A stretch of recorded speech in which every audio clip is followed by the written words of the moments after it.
Hello everyone. So today we are going to learn about the joiner transformation.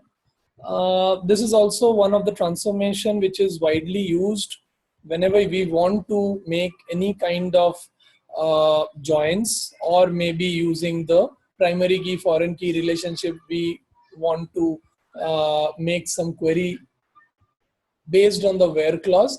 That also can be possible using the joiner transformation. So far you have learned about the SQL join concepts, which is pretty similar what we are going to use in this joiner transformation. So again, to repeat what we have learned, you know about the different kind of joins like inner join, outer join, left join, right join. So that same flavor is available in Informatica as well in form of joiner transformation. And in this joiner transformation, we are going to use two table concept, and this can be even executed when the inputs are not from RDBMS systems. It can also be applied on any kind of source which is non-RDBMS system. So that is the power of this joiner transformation. So as an example, right now what I'm going to show you is, let's say I have a table called employees, which is an Oracle database table, which is having all the fields of employees. So this contains something called job ID, which is again a primary, which is again a foreign key reference to a table called job, and that will have the reference for job name and versus job ID. So what I'm going to do here is I'm going to create a text file which will be something like having a job ID versus job name. So this is the new input which I'm going to create, and I am going to say that as 1 means it is a engineering job, 2 means it's a finance job, 3 means it's a HR job, 4 means it's a let's say leadership group, 5 means let's say it's an admin, and 6 means let's say let's keep till 5 only. So these are the 5 data which I have created. So let me create this in C drive, Informatica 9.1, source files, and let me name this as ff underscore jobs. So that is the file I'm going to create. As an input, I will import this from the file. So you see that I am in the source analyzer right now, and I am importing it from the file.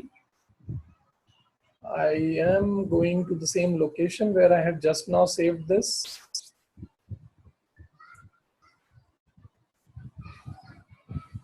So here I can see the file which I have just now created, that is ff underscore jobs.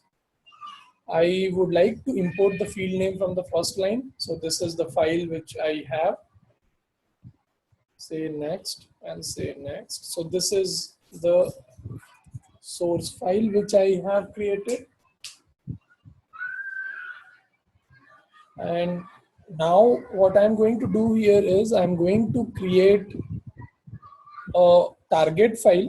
So let me go here, and here I'm going to create a target. So let me clear this for now, just to avoid any kind of confusion. This is the same schema which I would like to create, but let me name this as T underscore employees, and this I'm using for joiner example. So let me name it with this. Let me keep this as a flat file. Say OK to it. And this I would like to give the column, this column, I need to have the job name here. This will be a string, and let's keep this as it is. So I'm not changing anything right now. Apply this and say okay. So this will be my new target, which is going to be a flat file. Now in mapping, let me create a mapping quickly. So let me name this as m underscore joiner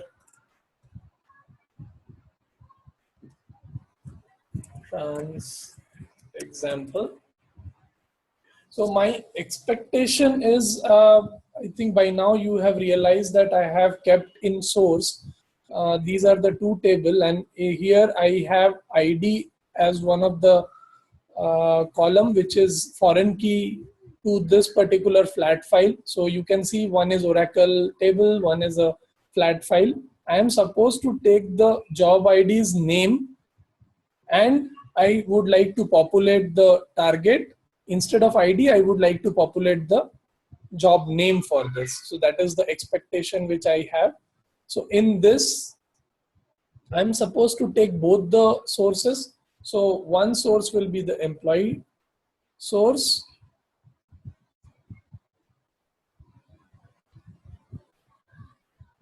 and this is my first source, and the second source is going to be my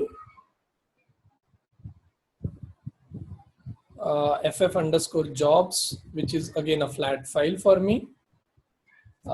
This I need to populate in the target call. I have the target as, this is the target which I need to populate. So let me keep this as the target. Now I would like to create a joiner transformation. So now we'll see how this transformation will look like. As a prefix, I am supposed to give JNR as the prefix, and let me give the name as employee based on job ID. So this is by default, it creates a empty transformation. I am supposed to get all these input port from both the tables. So I drag drop the ports from this, as well as I drag drop the port from the other table, which is a flat file. Now I have all the available ports. Now when you go inside this, you can see that the ports have two basic properties, that is input property and output property, plus there is something called as M. So this M means master or the small if checked, otherwise detail is going to be the large. So what this master or detail concept, that we need to understand here. Now we'll talk about this in a while. Before that, I'm going to talk about the properties here, and there is something called as condition tab. So these two tabs are specific to the joiner transformation. Here by the way, basically before we jump into the answers, let me go to the ports and ensure that what is going to be the output from my transformation. So if you have seen, this job ID doesn't make sense in my output target. So this I can get rid as an output port, and similarly I can get rid of this job ID 1 as well, because this is also not going to be my output port.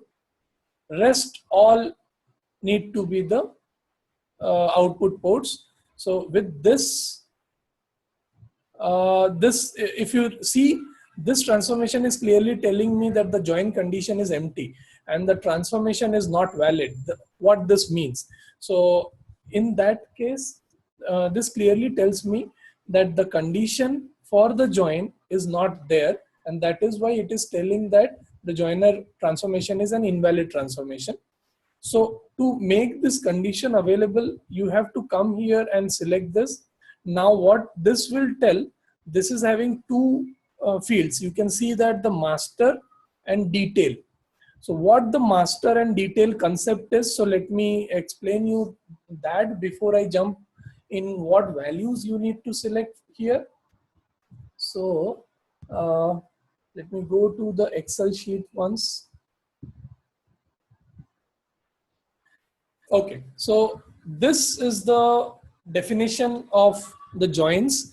If you remember, there is something called inner join, that is exactly same what we have learned in SQL, and the same inner join is called as normal join in transformation world. So that means there is a table called master and there is a table called detail. The intersection area is going to be the output when you select the join type as normal. So how to give this join type, that we will again see. So if I go back to the transformation, there is something called, in properties, there is something called as join type. So you can see right now by default it is stated as join, normal join, but there is a concept of master outer join, detail outer join, and full outer join as well. So what the other three type of join means, that we can see quickly, and then we will come back here and complete this transformation. So master outer join means if there is a master table and there is a detailed table, so whatever is the content outside this master is going to be the master outer join. So whatever green section you are seeing, which will have the intersection data of master and detail plus all the data of detail table, that is called as master outer join. This is exactly same as we have learned as right outer join. Similarly, detail outer join is nothing but the data which is common plus actual master data. It is exactly same as the left outer join in case of RDBMS. And full outer join is again the same. It is the complete data of master plus detail, including the common area or the intersection data. So this is all about the four types of join which we can use in joiner transformation. Coming back to the transformation world, I have kept the joiner type as normal join, but if you see the condition, there is master and detail, and how we recognize which table is going to be master and detail, it is again based on ports, the column called M. So this is what I was telling initially. So whenever you are talking about master, try to make the master as the table which is going to have the lesser number of data. Again, this is a tidbit which you can implement to improve your performance. Otherwise, unnecessarily, it will scan the entire table every time. So master, automatically you can see this. If you want to take employee as the master, you can still do that by just checking any of the employee column. So if you select this, all the columns of employee table will become checked and the two other ports from the other table will get unchecked. So for now, my lesser data is in job table, so I'm going to select this. And considering this, my condition will be master tables job ID 1 should be equal to detailed tables job ID. So that's the condition which I need to write here. So job ID 1 is equal to job ID. And this same thing will get reflected here in join condition as well. Again, the definition of all other properties is same what we have learned earlier with other transformations as well. So I'm not talking about them right now. Click on apply. So now what it is saying that the join condition is not valid. So definitely the data type is missed here. So if I want to see, if you see that this job ID 1 from the job table is decimal of 1 and job ID of uh, of the of the other employee table, which is a detailed table, it is going to be decimal of precision 38. So this is a mismatch, clear mismatch. So what I can do is I can say yes, and in going back to my source, I can change the column and I can make this as 38. Let me say apply to this, save this, again come back here, and now if you go here and just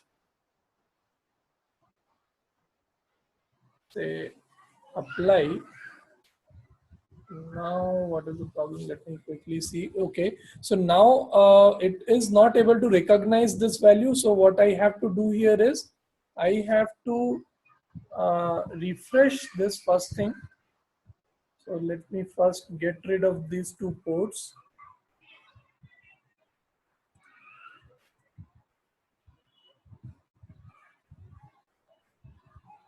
Apply this. You can see I have removed something which by which the condition has also gone out. Let me get rid of these two things as well.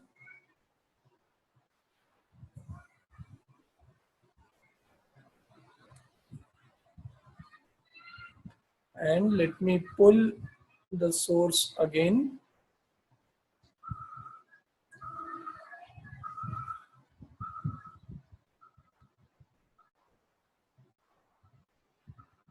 Now if you see the two data types actually matched. Now if I go here and make the condition in the right way, that is job ID equal to job ID, and apply, now you can see I have not got the error because both are same. Click on OK, save this, and now my expectation is employee ID should go as here, job name should go here, and rest of the fields will fall as is. So now everything is intact. Let me save this and quickly create a workflow for this.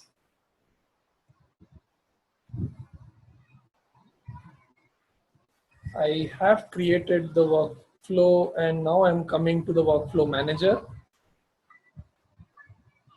I'm going to open the joiner transformation example, and here in properties, in source, I only need a source database because that is the only connection I want.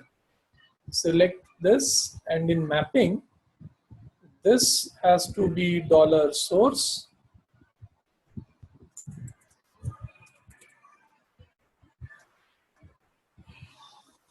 and this has to be the file reader. So it will be so it will be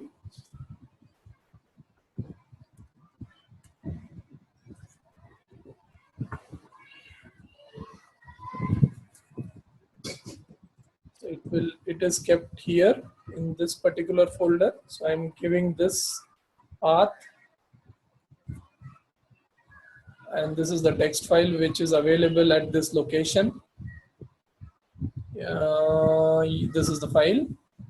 Cool. So now I have the sources are ready. I am going to use the target file again. It's a flat file, so I just want to give the location. So I'm giving the location as this target table. So this is my output target table, and let me create this as a txt file. This is the output file name which I am supposed to create. If you come here, you can see that again the same conditions are there, and here also you can come and override that value. I don't want to do that right now, so I'm saying apply.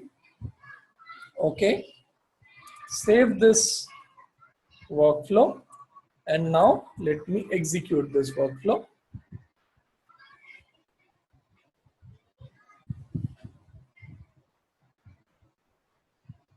Awesome. So you can see that the workflow and the session task is passed. Let me come here and see this example. So you can see all the records from employee table got converted, plus the job ID is now transferred from ID to name. So engineering, finance, HR, leadership, engineering, finance, HR, leadership, all these values are based on the value which I have given in the text file. So now you can realize the power of joiner transformation. So the same concept of SQL joins, it can apply on non-RDBMS inputs as well. And that's the power of this joiner transformation. It joins two data, again using the same RDBMS join concept, and give you the output based on the condition which you can apply as part of the join condition. That's all about the joiner transformation. Hope you understood this and you like this video. If you have any question, feel free to add them in the comment area. I will address them as soon as I get time. Thank you.